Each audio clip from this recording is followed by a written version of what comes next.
հավատում եք հեղաշրջման պլանին, թե ոչ։ Ախր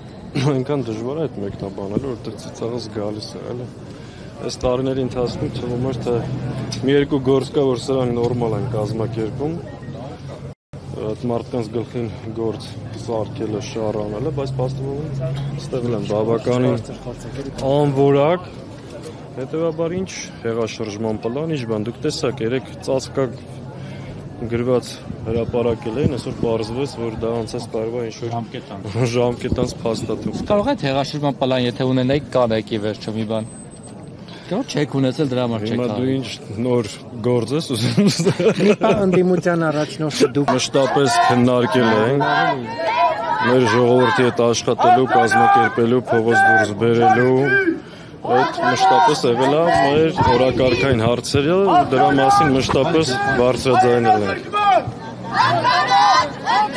այս կերպ ինչ նպատակ է հետապնդում իշխանությունը, պարոն Սաղաթելյան։ Տեսեք, իշխանությունը մի բան է անում։ Փորձում է ոչնչացնել դիմադրության բոլոր օջախները, մարդկանց մեջ վախ սերմանելով, կոտրելով, բռնելով, ջարդելով, փորձում է պահել իր իշխանությունը։ Իսկ դա անելու համար նախ պետք է հստակ արձանագրել, որ դրանք սահմանադրական կարգը տապալելու գործընթացի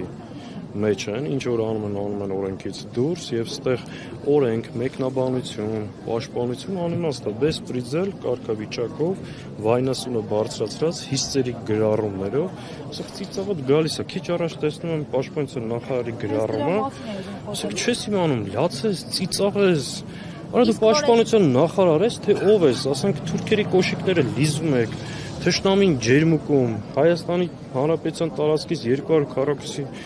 կիլոմետր տարածք զիջել եք, որևէ բան չեք անում, այսօր մեր բանակի վիճակը ինչ որ մատա թափ տալիս, սրիկա չեք, դու սրիկան ես դու, հայրենիքն ես դու, ընդհանրապես բոլորդ, այսինքն այս ինչ խոսելու ձև է, այս ինչ է, այս Հայաստանի պաշտպանության նախարարն է, թե Նիկոլի պաշտպանության։